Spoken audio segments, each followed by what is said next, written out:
Okay. Nick is going to give us his experience, strength, and hope. And so we're just not going to interrupt him for the first part of this meeting.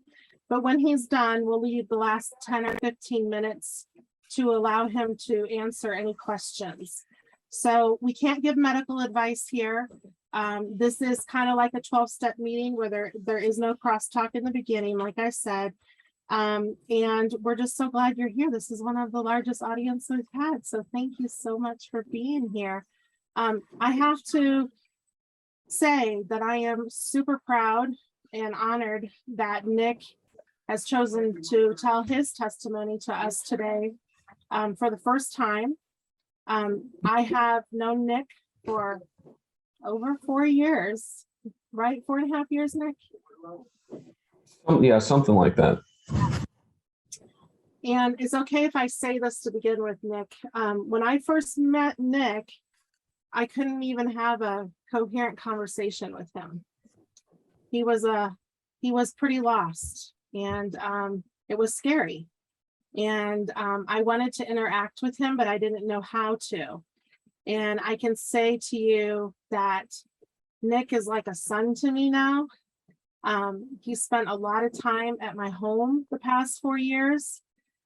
He is a member of my family, and he's one of those kids that just can show up at my home and say, hey, can I crash here tonight? Or, hey, do you have something to eat? And I'm always like, yeah, come on in. And he always respected my home. And if there was ever a mistake made, he was willing to make amends and be honest and get real. And that's the most respectful thing that anybody can do in their lives and in recovery. So without further ado, I welcome Nick here, and the floor is yours, Nick. All right. Hello, everyone. My name is Nick, and I am an alcoholic. You guys are going to have to bear with me. I haven't told my story in, it's been like 1.5 years, something like that. But I do have some notes that I wrote down. So if you see me looking down, I'm not, checking my phone. I promise I'm paying attention. But I guess to start off, I was born, I'm also sick, so I might cough a little bit, and I've got water right there just in case. But I was adopted into a household in Beaumont, Texas, whenever I was 6 months old. And the people who adopted me were they were a little bit older. They adopted me whenever they were probably in their mid 50s, 50, 55, something like that. And so it already kind of set me up to be really insecure about my parents. I just remember as a kid, I would always go over to my friends' houses, and their parents would always be young. They would have like all this, new technology, or, like flat screen TVs whenever those came out, or like iPhones or whatever it was, all these video game systems. And it seemed as if they just got along. It seems as if they just got along. And so I would never really invite people over to my house because I was just so insecure.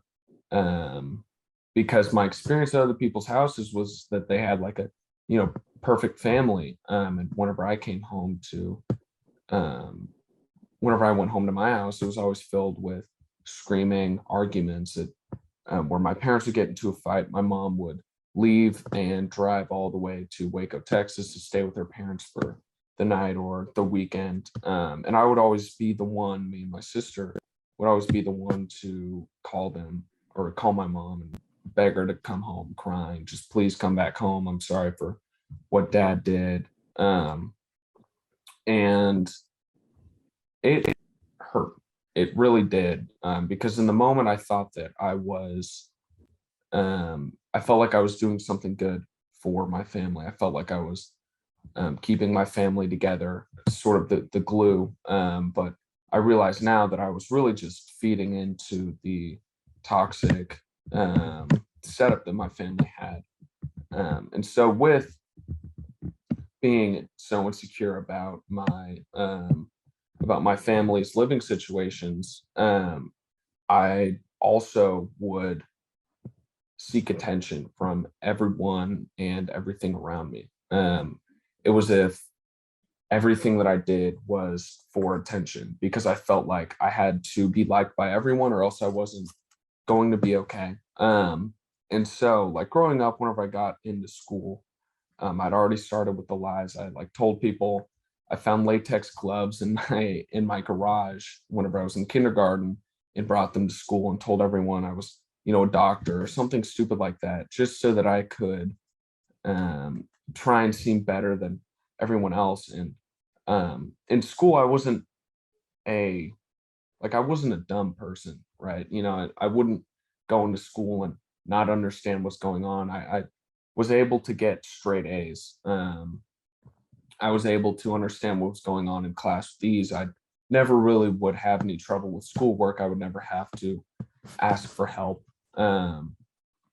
It's just the only thing that I really struggled with was paying attention. That was my biggest struggle, and it still is today. Of how can I sit at this desk for 8 hours and listen to some person talk, and then sometimes cut something out, but most of the time I'm sitting there doing math or reading something, which I hate reading. And so I would always just get lost in my own little world. I would think about when the next time I would be able to go over to my grandparents' house, which was an escape for me. It was an escape to be able to go to their house, because whenever I was over there, I was spoiled. They'd get me new Lego sets. They would sit and watch cartoons with me. We'd go out and do whatever. And so that was the safe haven of my house. And so it was the only thing I could think about. And I would oftentimes just find myself daydreaming. And so along with that, along with school, I also got into sports. I loved playing baseball as a kid, soccer not so much, but I still dealt with it. And so I would have all these extracurricular activities. But as soon as I got home, I never really wanted to keep up with it. It was more of like, I'm gonna go here to practice for an hour, I'm gonna go to the game, and then I'm not even gonna think about it. And so it's like I said, it's not that I wasn't I was a good kid. I definitely was a good kid. I definitely had a lot of struggles, some of which started whenever my family started fostering children, because my parents that adopted me just loved to give back, or at least help out with the community and try and make a difference in someone's life. Except what they didn't realize was that behind the scenes, the only thing they saw was um, like me and my sister getting jealous that these kids are getting all the attention and whatnot. But they wouldn't really see what was going on, because um, these kids had been given up from their homes and their families. They were taken away for a reason, and a lot of the times it would be for sexual abuse. And so whenever those kids would come into our house, they didn't really know that it was wrong, right? The only thing they knew is that they were taken away from their parents and that they weren't allowed to live with them anymore, and they'd be able to see them like once a week or once a month or sometimes never. And so what their parents did to them, they would turn around and do the exact same thing to me. I was the child who got, I think, who got the majority of the abuse from the kids. And in the moment, I sort of had the same thought process of like, oh, it makes me feel good whenever someone does this or whenever someone does that. I hadn't really been taught as a kid to be able to say no and like, hey, this is wrong. You shouldn't be doing this. And so I fed into it. And this wouldn't just be the case with, one kid we bring into our house or two. It seemed to be a pattern where every single kid that came in, ultimately I would just I would get abused. And so with that being said, throughout my life, I had already been introduced into, I'd already been introduced to all of like to sex and all of that. We're all adults here. So I was already introduced to all of that. And so I had, for, lack of better words, like I'd been tainted as a child. And so my mind had already just been focused on like doing all of that. And so after a while, we ended up stop fostering the kids. I think the last ones that we had was around whenever I was in 5th grade. But it carried on from Beaumont to whenever I moved to Houston, where, so yeah, I guess I didn't mention that, but in 3rd grade, I moved to a completely different city. I went from, Beaumont, which is, I guess you could call it small compared to Houston, where I already had, all my friends. I already knew who I wanted to be I already knew how to fit in with all those kids. I already knew what to say so I could seem cool. I already knew who I was going to hang out with after school. I already knew all of that. But whenever I moved into this new neighborhood where it used to be that all my friends were down the street. I could just go knock on their door and say, "Hey, do you want to play?" But whenever I moved here, I moved to a street where I didn't have any kids on the block. So I just already felt so alone. And so whenever I started the next school year, I was the new kid. Everyone else knew each other. Everyone had already clicked up and knew who their friends were. And the only thing I could do was just try and find a place to fit in. I would try to um, I tried to be interested in the same things that got me friends back and where I used to live, but that just didn't work. I was labeled as like as a loser, a weird kid, someone who no one really wanted to hang out with until I met this one particular friend who would just hang out with. I'd go over to his house all the time. We'd go and play Minecraft or whatever. And like I felt free. He was my best friend. And so for the rest of my elementary school career, or whatever you want to call it, it would just be him and I on the playground. We were inseparable. Um, and that's whenever I was moved. We both went to 2 different middle schools. So we were separated. And I just remember over the summer of 5th grade how I realized that I had to make all these new friends again. And so I started becoming close with this other kid named Josh, who I would be able to, he would go to the same middle school with me. So I started becoming close with him. And I ended up opening up, I think, a couple days after my sister had attempted suicide.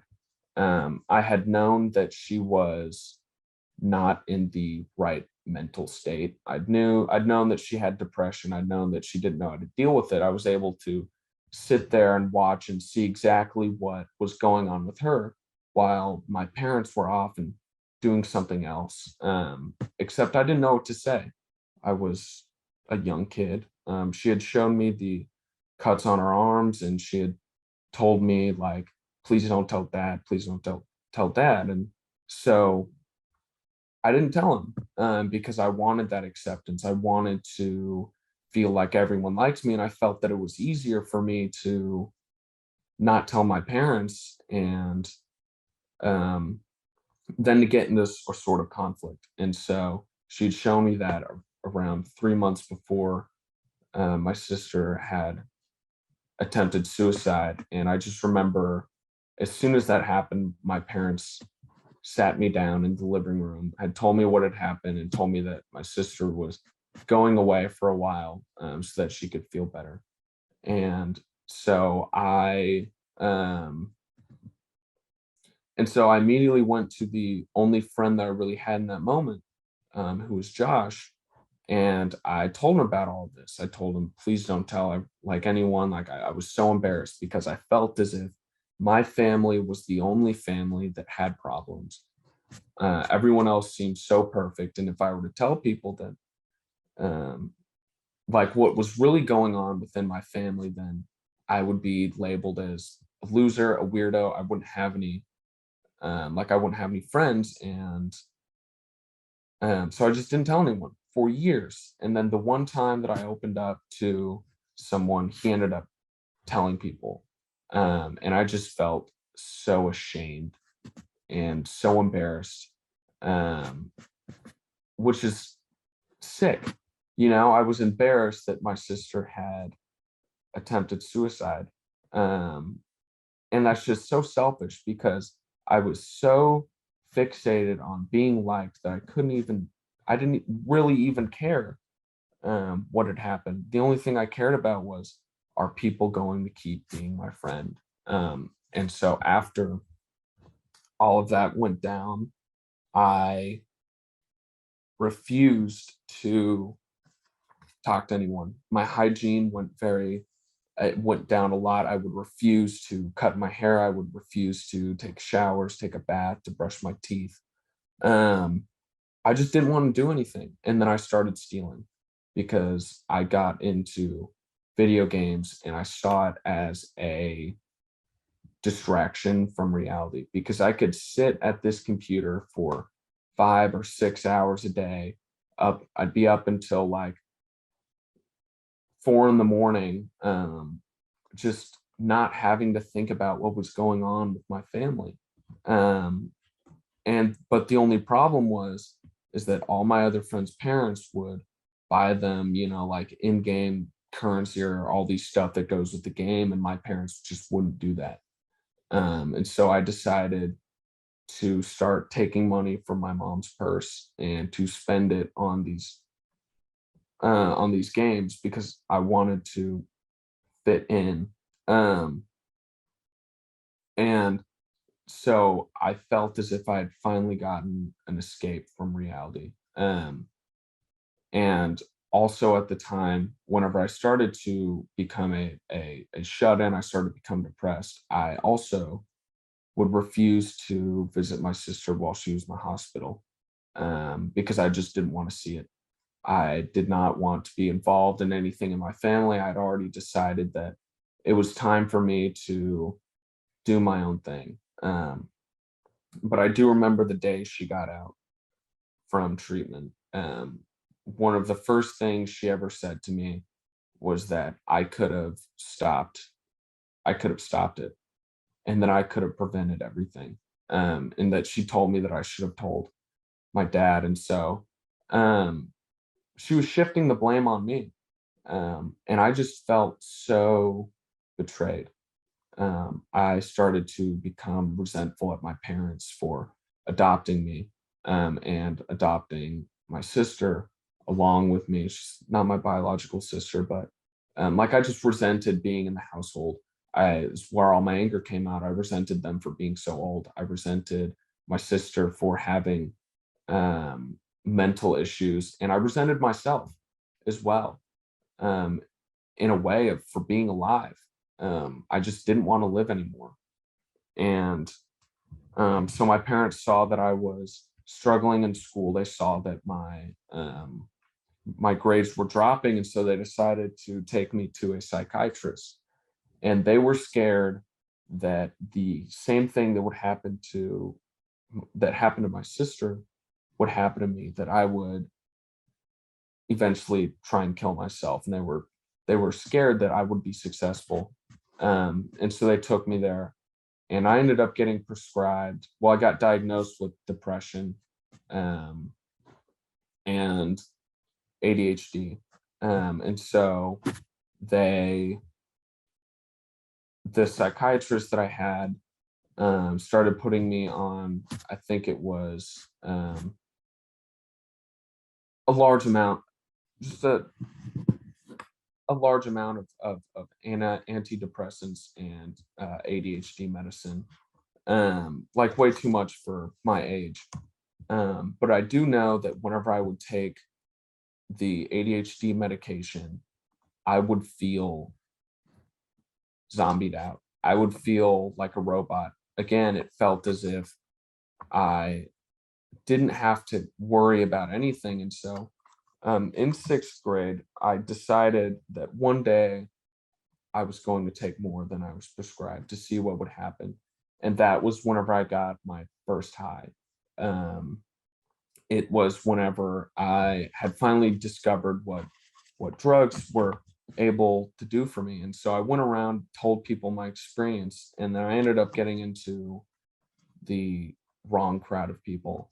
I ended up getting in the crowd of people who would always get in trouble, that were on probation, that would get into fights at school. And so one day they offered me, or they asked me if I wanted to smoke weed with them. And I already knew that these ADHD medications made me feel good. So I decided yes, that I would. And the first time that I had used marijuana, I didn't get high, but I already had that seed planted in me. I saw my friend who was high, and I saw how much fun he was having. So I knew that, okay, maybe this time it just didn't work. Maybe next time it will work. And so, but I got caught that night. I got taken home by the police because I was way out after curfew. And so I put a pause on marijuana for a year. So I put a pause on it for a year. But while I was on that break, I had noticed that whenever I was getting high and whenever I was giving other people drugs and whenever I was misbehaving in school, that I was able to make friends. So the group of people that I was with that had been labeled as the outcasts or the losers, or the weird kids, I had noticed that it wasn't those types of people that were coming up to me and asking me to hang out or wanting to sit next to me in class or wanting to eat lunch with me. It was the kids that were popular. And my whole life, my main goal was to have as many friends as I could have. I wanted to be the most popular kid in school. I wanted everyone to know my name. And so whenever these kids started asking me to hang out, I decided that the friends that I already had just weren't worth it anymore. That I wasn't going to talk to them and that I wasn't going to hang out with them because they didn't really do me any good. They weren't getting me any friends. They weren't getting me popular. They were bringing me down. And so the majority of seventh grade was just filled with, it was just filled with people that, I'm sorry, I got distracted. It was just filled with me starting to get new friends. And so whenever I moved on to eighth grade, I had decided to use marijuana again. I decided that maybe this time it will get me high. And so I used it with my friends and I did get high and I instantly fell in love. It was just like the ADHD medications that I was taking, except it would make me feel a whole lot better. And so I used it maybe once a week, twice a week, and then it moved on to every other day, and then it moved on to every single day. Then it moved on from using with my friends, and having fun with them and going to the mall and getting into trouble and stealing and all that. It moved on from that to going to my drug dealer, asking for marijuana, and then getting high by myself and laying in my bed, wishing that things were different. Every single night that I had gotten high, I laid in my bed contemplating suicide, because I just wasn't happy with myself. I was able to have all of the friends in the world that I needed. I was able to be popular, but I also wasn't myself. I wasn't who I really was. I was putting up a front of someone who didn't care about school, someone who was okay with failing, someone who hated teachers and all of this. And it was exhausting keeping up these lies. And um, it was exhausting keeping up these lies. And getting caught every once in a while. But I just didn't like it. I just hated it, and I hated myself. Um, and so what came with being popular also came the mindset that um, I had believed that yes, I could get the most friends, but also what if I could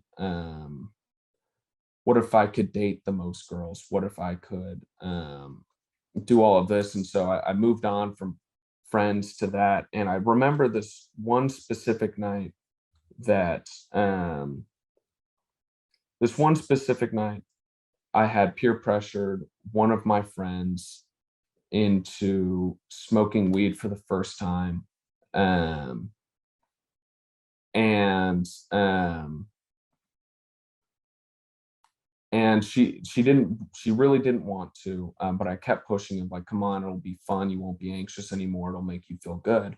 um and so she did, and she was similar to my sister. She had self-harm issues, and I thought that I could save her because the drugs made me feel better, and if it makes me feel better, then it can make her feel better. um and so she ended up getting high, and then I'll come back to this, but a couple years later, she ended up going missing, and I blamed myself for the longest time that it was my fault. Um, but yeah, also, whenever I was using, like smoking weed, I had began to notice that my mental state had just been going farther and farther down the drain. I noticed that it stopped it stopped being that I was using for fun and started to cover up my feelings. And then it started to, I was seeing things whenever I was getting high. It started to, I thought that people were after me and chasing me. I felt as if the only way I could escape from these visions that I was having was to run away or commit suicide.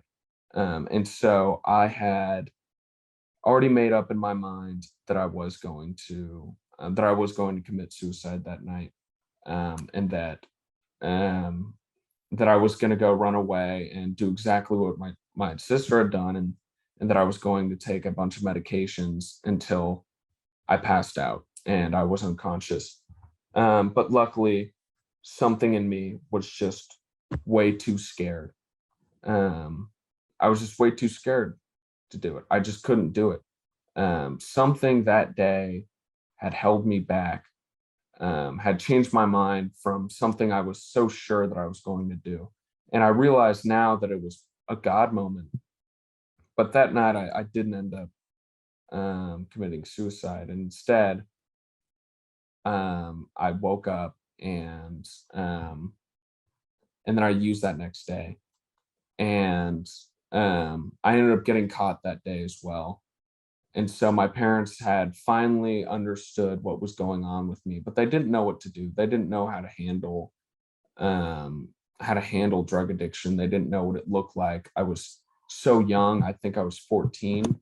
And so they didn't know what to do. They didn't believe that someone could be addicted to drugs that young. And so they just let me go with a slap on the wrist, right after I had given up like everything that I had stashed, because I was crying. I was like, please, I don't want to do this anymore. I'd hit my rock bottom as soon as I'd gotten caught, because I realized how hopeless my life had become.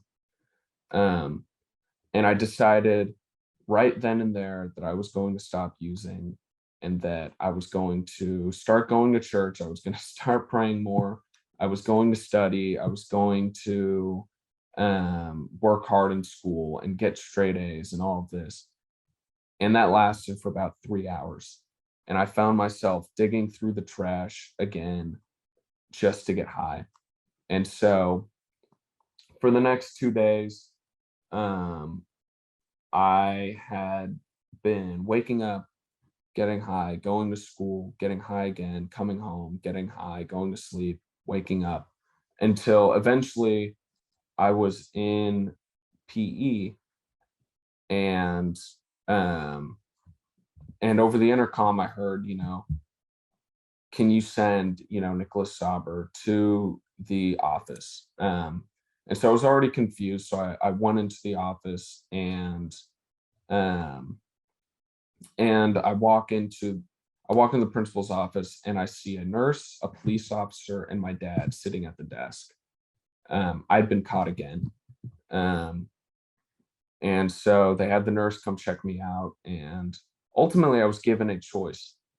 Do I want to get sober and go to rehab, or do I want to go to juvie, get arrested right there? And so obviously I chose, I'm going to go to rehab, whatever. It's going to be a month. It's going to be such a cool story, and people are going to, think I'm so cool. And so the next day I ended up going to the prevention and recovery center, or the park.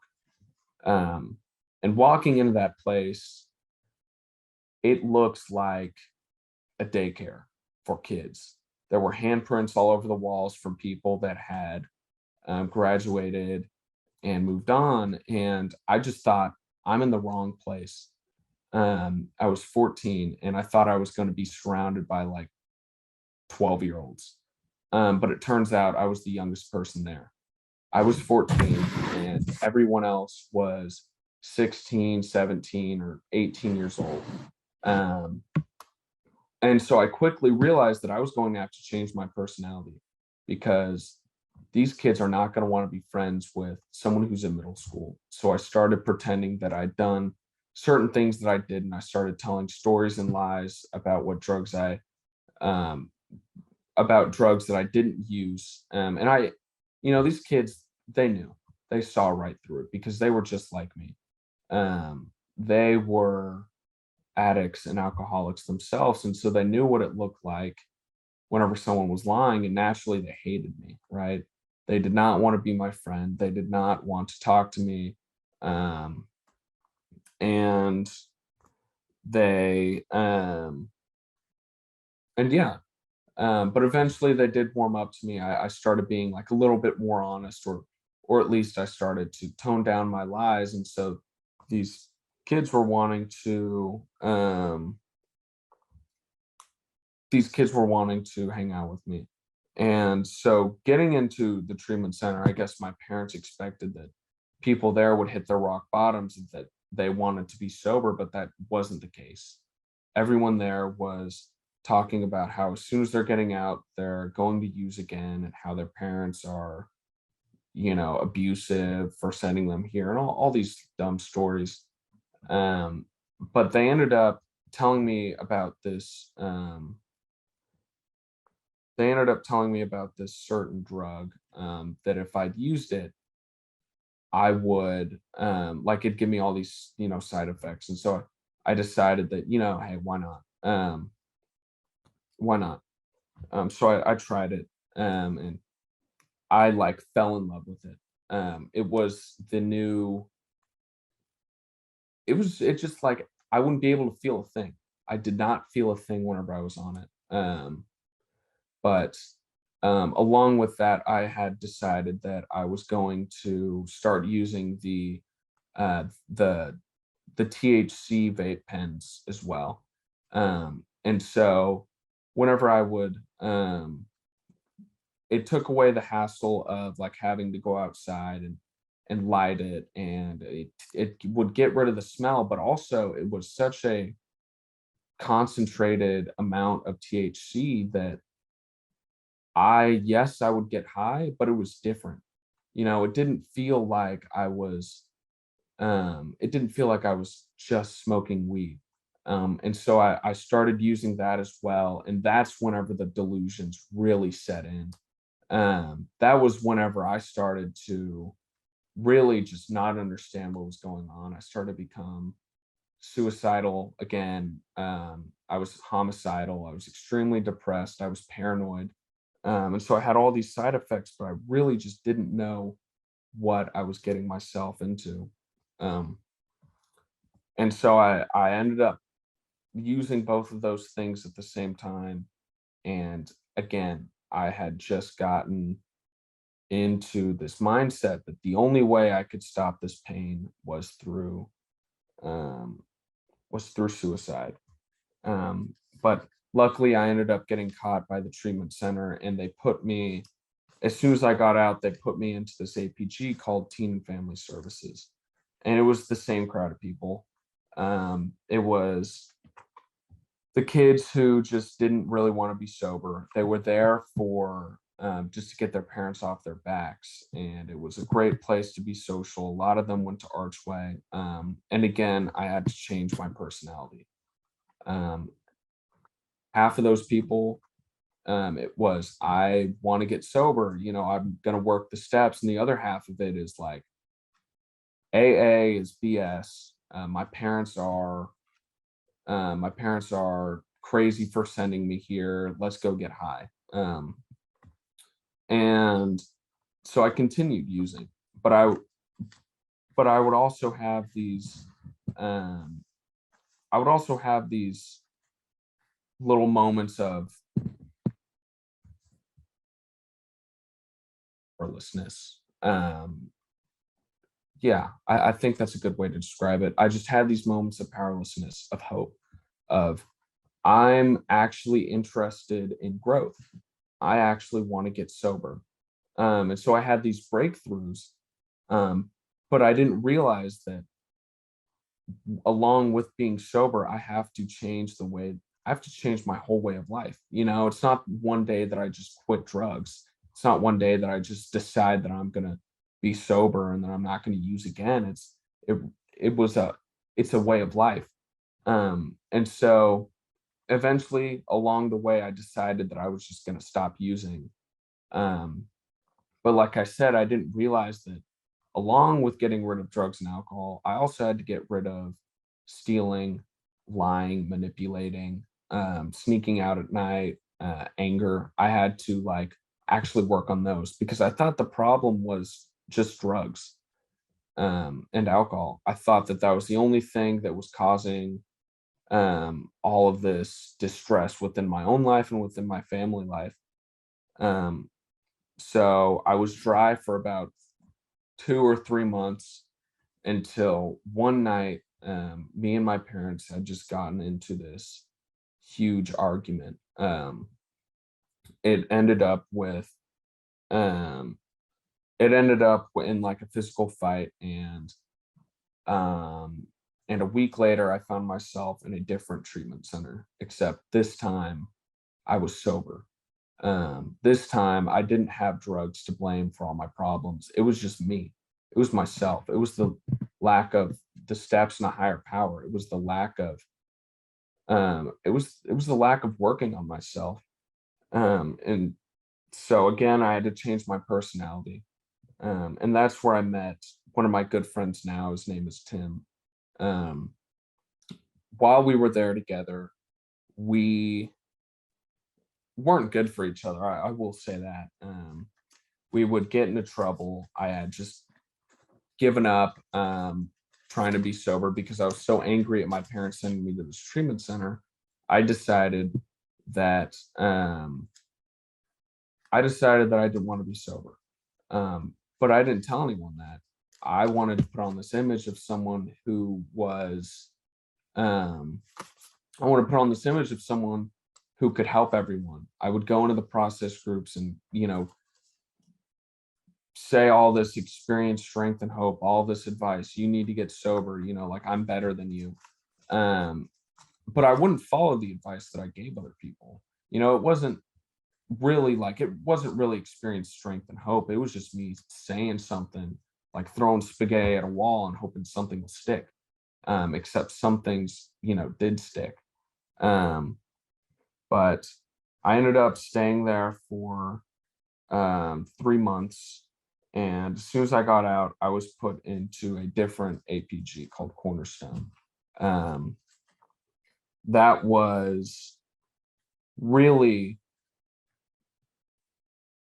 honestly, probably one of the best days of my life. One of the best things that could have happened to me was I went from this program where there was little to no accountability, where people there were just getting, half of them were getting high, the other half were sober, but they were just like me. They were dry. And everyone hated the staff. No one really took anything seriously. So I went from that to a place with accountability, to a place where people actually really cared about me. And so that's whenever I began like baby steps of working on myself, where I started to, maybe call my sponsor once every other week, or maybe like once a month. I would sometimes meet up with them. I was in Archway as well, so I was at a sober high school, and so I was getting better. I had decided that I wasn't going to put up with, the lying, the manipulating, and the anger as much. I was still lying. I was still like I was still full of shit. And but this time I had a little bit of interest into being sober. And so all while being in Cornerstone, the first year and a half I was there, um, I didn't take anything seriously, if I'm gonna be honest. I only went there like a social like a social life. And I only went there because all my friends were there, and I was also too scared to relapse. Right. I didn't want to go back to drugs and alcohol, but I didn't want to take a clear, honest look at myself. And so it put me in this very weird spot of I'm close to relapse, but I'm also close to the miracle. So I didn't know what to do. I stayed on that crossroads for a while, but I do remember I had this one session with my counselor where I was complaining about how no one takes me seriously and how I'm a joke and how I feel as if no one likes me. And he looked me in the eyes and he was like, "It's because you are a joke. It's because every single time I would share in meetings, I would try to make other people laugh. I would try to be funny. I'd try to get people to like me, and people just didn't like that. They weren't attracted to that. And I wasn't used to that. I wasn't used to people actually interested in growth. I was used to people who were getting sober to get their parents off their back. Um, and so that really took a I really took a turn after that session. I really actually finally realized that if I wanted to feel better, I have to do something. I can't wait and sit around for the miracle, or like hoping that maybe I'll get rich off the lottery. I have to, like, if I don't want to be depressed, if I want to love myself, if I want to have self-esteem, I have to work for it. It's not going to be handed. It's not going to be handed to me, like everything else in my life was. Um, and so that's whenever I had started to work the steps with my sponsor. At the time, I started to like sit down and write on the answer all the questions on the worksheet, read the big book, pray, all of this stuff. Um, and I noticed that my self-esteem started to get a little bit better.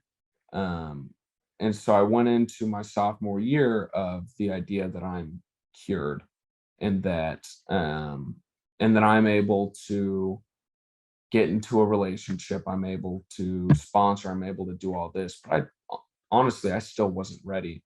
So I had ended up jumping into a relationship with someone, and it ended up, this was around the time COVID happened. And so that relationship didn't last.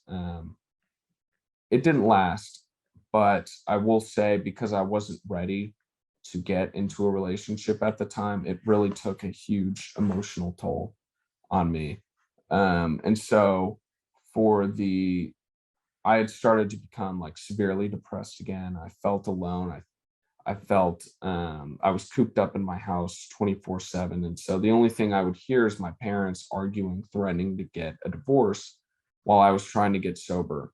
I was attending online meetings, but I really wasn't. I was just on my phone. But long story short, it got me to the point where suicide became an option again.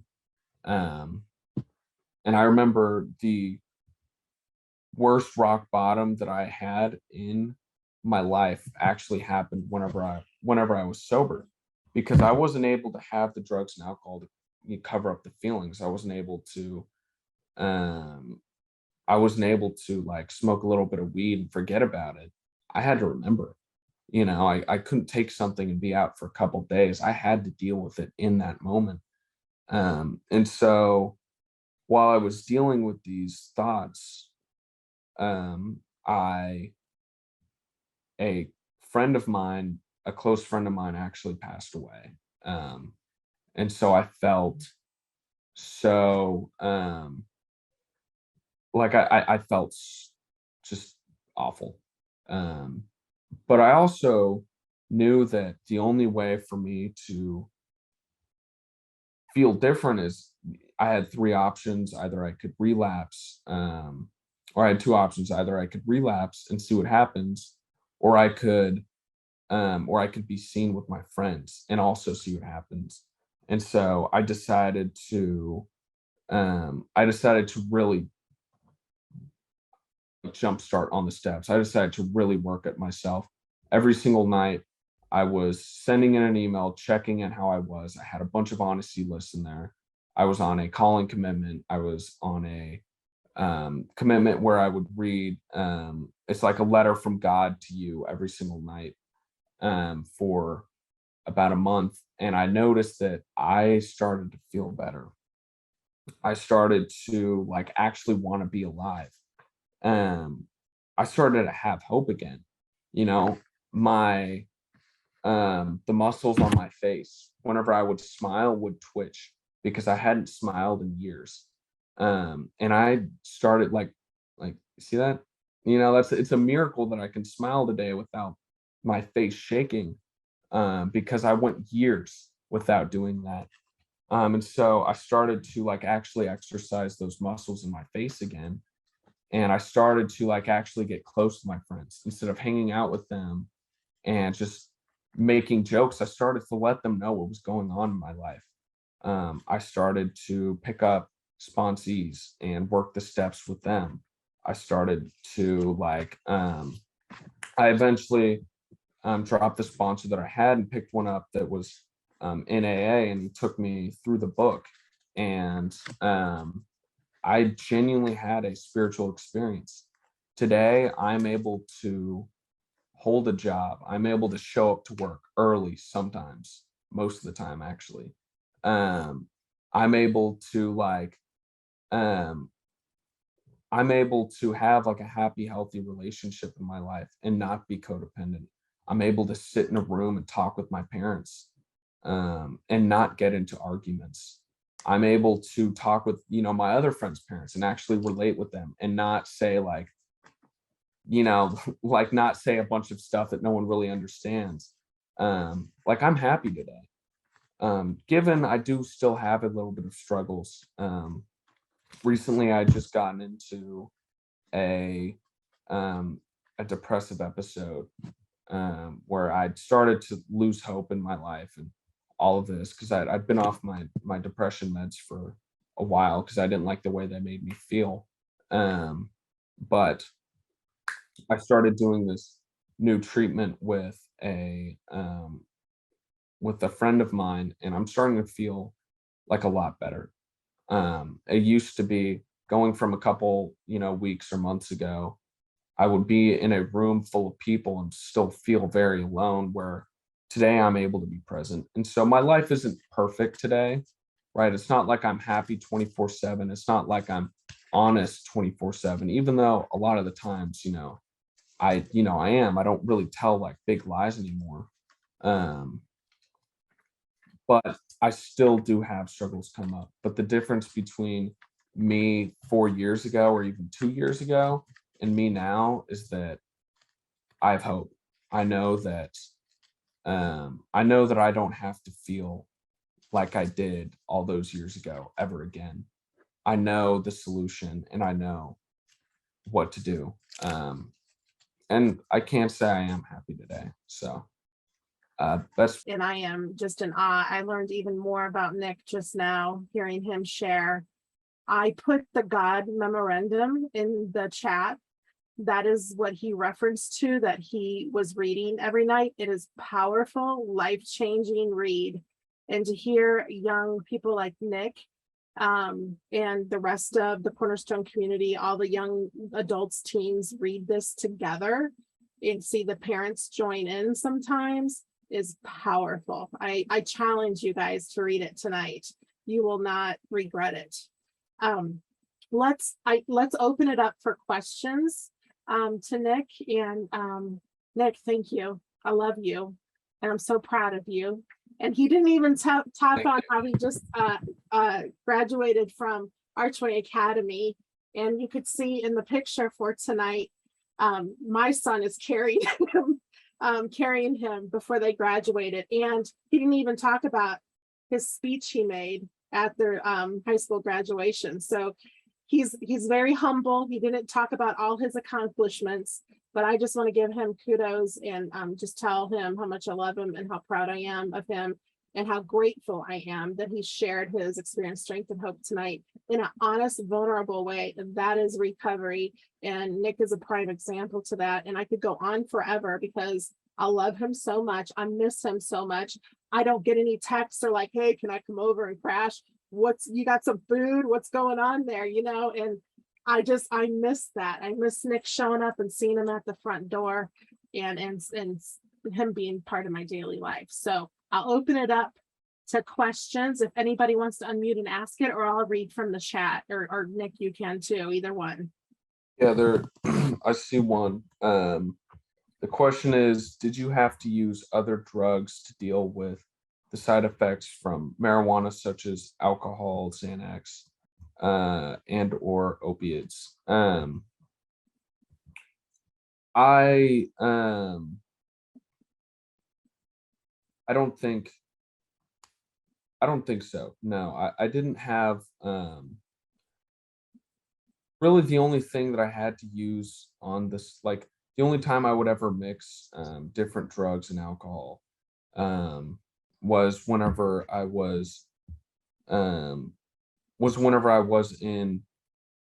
actually, I don't know, I lost my place, but I can't say the only time that I had to use other drugs to deal with the side effects of marijuana was whenever I was in treatment, where I was going through really bad withdrawals and that they had to give me this anti-seizure medication so I wouldn't seize out while they weren't looking and while I was going through detox. Thanks. I can't see everybody, so if you can unmute if you have a question, but I'll ask a quick question while somebody else is chiming in. Nick, what are 3 recommendations you have to parents who have a child using drugs, or 2 or 3 recommendations you have? Something that I wish that my parents had done whenever I was getting sober was to be involved in not only my recovery, but their own recovery. So whenever I was getting sober, my parents didn't really go to meetings. They didn't really get sponsors. They didn't work an Al-Anon program. They just decided that it was entirely up to me to get sober and that they had no part to play, or there was nothing that they could do better.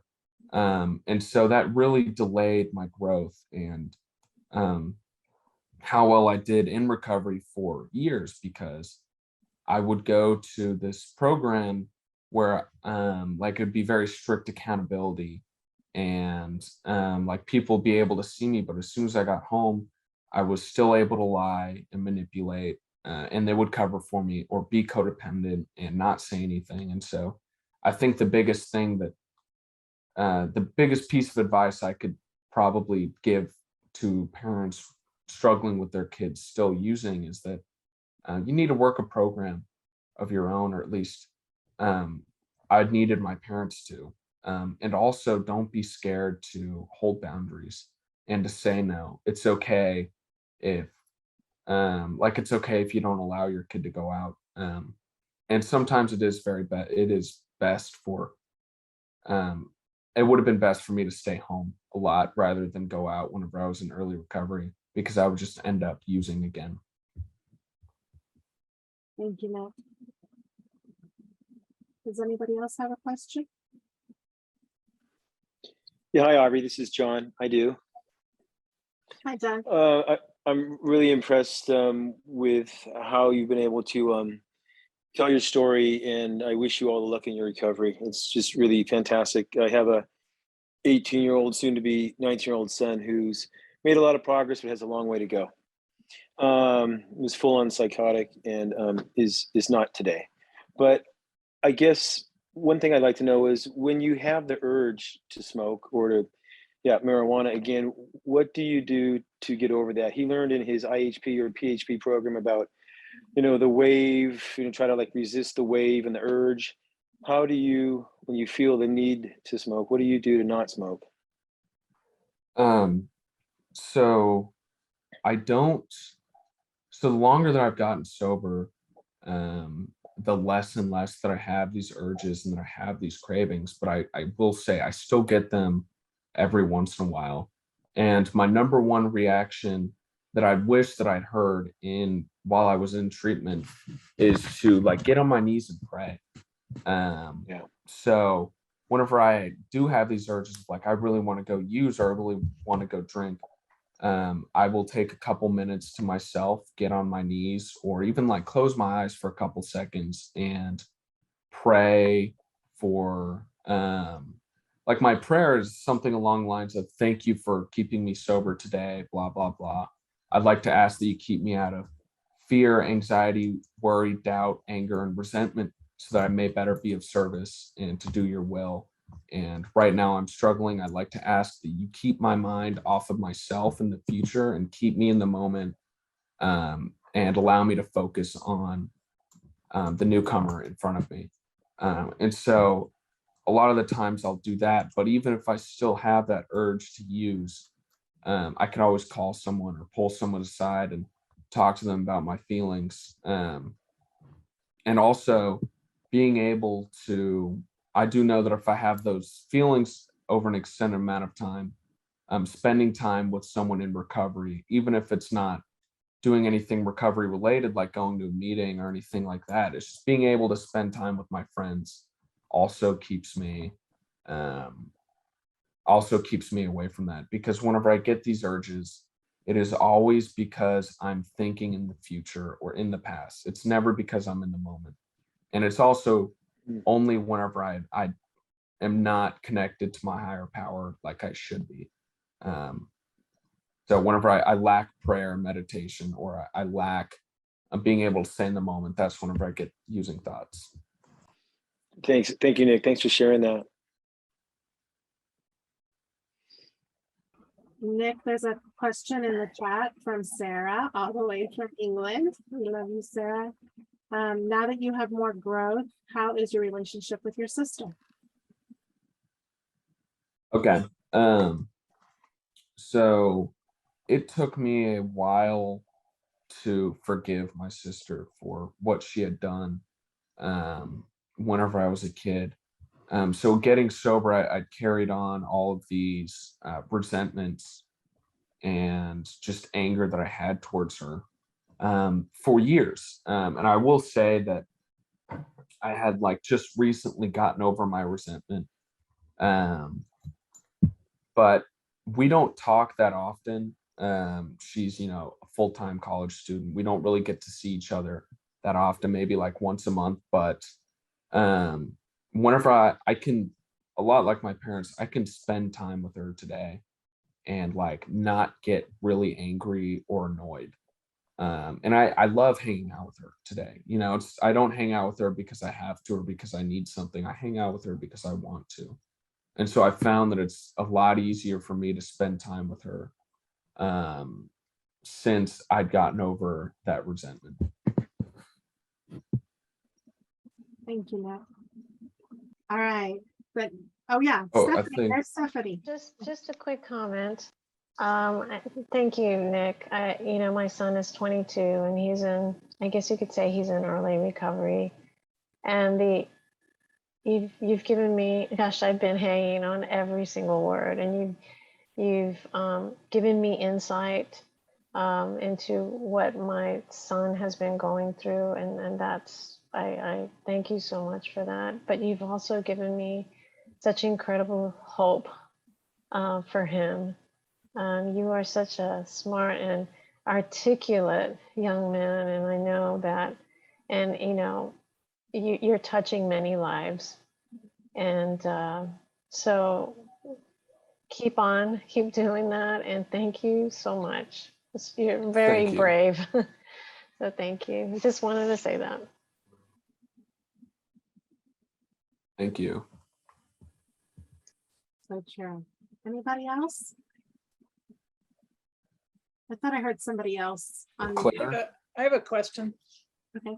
Yes. Nick, I wanted to, I like everyone else has said, I really greatly appreciate your vulnerability and your willingness to share with us and give us insight into our struggling kids. I have a 19-year-old daughter who's still struggling with daily marijuana use and is actually on the streets right now, has been gone for about a month. But one of the things she had and has mental health issues that and different traumas that have happened in her life. And that is why she says she uses is to sort of deal with the pain of those things that she's not willing to deal with.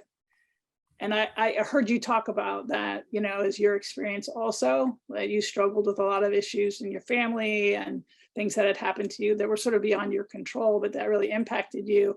And I'm wondering how you dealt with that at the same time as you were getting sober. Like, were you in therapy, or, you know, how did you get to, you know, a place of peace so that you didn't need to keep self-medicating?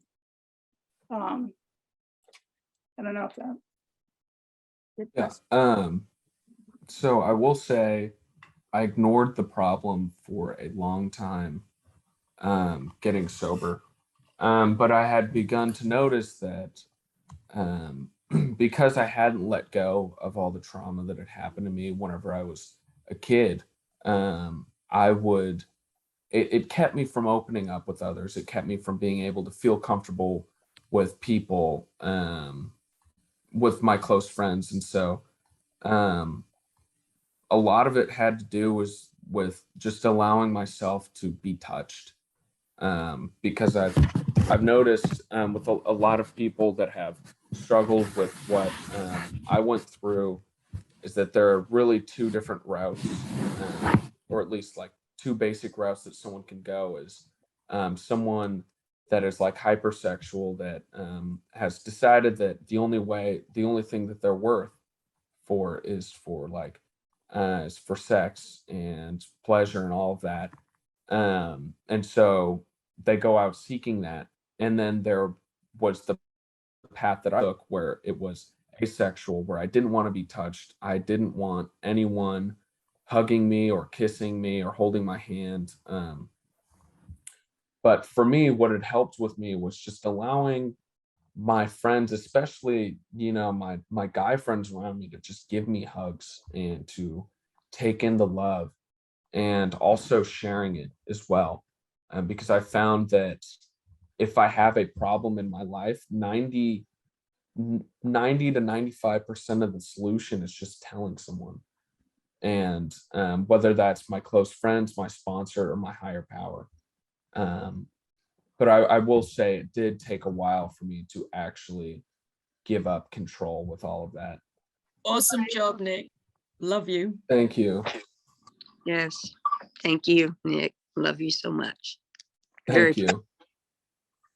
What are 2 or 3 things, advice you give to a youth who's struggling with substance use or mental health issues? So probably the biggest piece of advice that I can give to someone that is new to recovery, is that for me, a lot of my problems that I have a spiritual solution.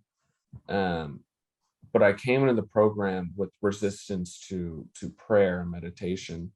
And so something I wish I had done was to pray every morning and every single night.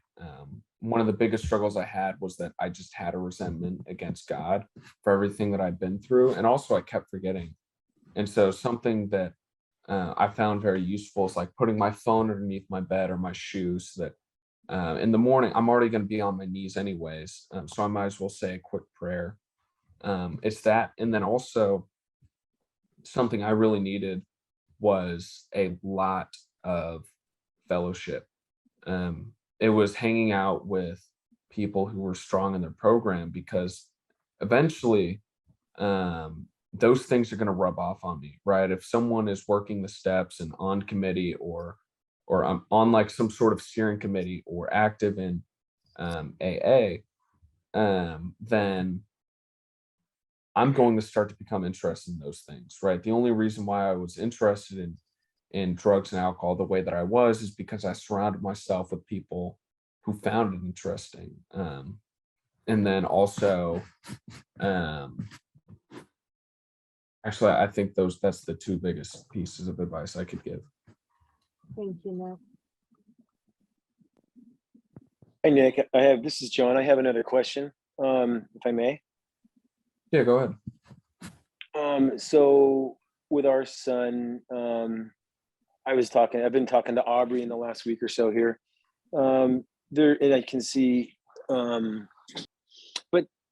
is a lot of the kids, I can tell from being talking to Aubrey or being on Laura Stack's website, and in the parents of teens of teens with cannabis-induced psychosis, is that the teen may not believe he had psychosis, or may not admit to it, or think that parents are making it up, or that it was something else. Like in our kid's case, he may say, "Oh no, it was a curse." It wasn't.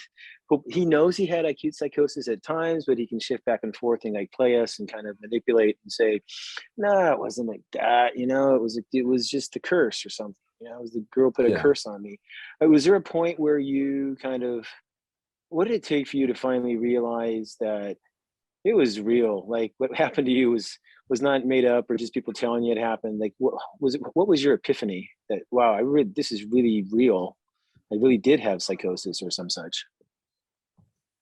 It was probably the more time I had sober, the more I realized that these delusions that I had, or homicidal thoughts that I had whenever I first got sober, and that whenever I was using, suddenly like went away. And like my mind had started to like clear up, and I was able to actually think about things. And so in the moment, I like really just thought it was, like it was all a lie. But then I started to realize, like, wow, not delusional anymore. And so for me, it took a lot of time to get away from all of that, from all the drugs, and like to get out of that cycle, for me to finally like admit, just like I was, powerless over drugs and alcohol, that maybe I did have some sort of, condition because of marijuana. Maybe I did have psychosis. Right. Nick, do you think it was like because of the boundaries in place, the roadblocks like Cornerstone put up for you, that helped you realize that and helped you stay sober longer? Or was it you just really wanted to be sober? I think it was, I think a huge part of it definitely was Cornerstone, and providing a fellowship with like kids that are my age around me, that really kept me sober.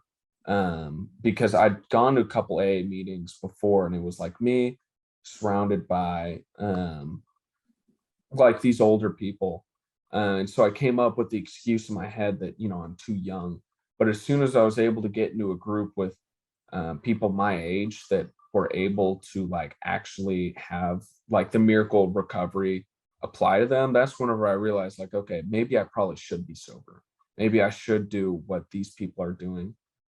Because a lot of the leaders in the group that I went into, I always wanted to be like them. I saw that they had something that I wanted, and I would just copy what they did. So I think a lot of it was Cornerstone. That peer support, and the peers do hold each other accountable too. It's not just the parents. That is a magical part of Cornerstone. that when you see it in work and you see like this teamwork happening, it is such a great model for every community to adapt. So whatever area you're living in, look for recovery communities, because they're not just for the users, they're for the family members too. And we have family members in Cornerstone that their kids do not participate in Cornerstone. And like Nick will sit down with them and have one-on-ones with them. I have sat down. Okay, Hillary's raising her hand. There's, oh yeah, thank you, Hillary. It's good to see you. You know, and that fellowship helps the parents get healthier, helps the kids and just deal with what's going on. So it's really powerful. Nick, you're amazing. I can't say Thank it you. enough. You give us such hope, regardless of the outcomes with our loved ones.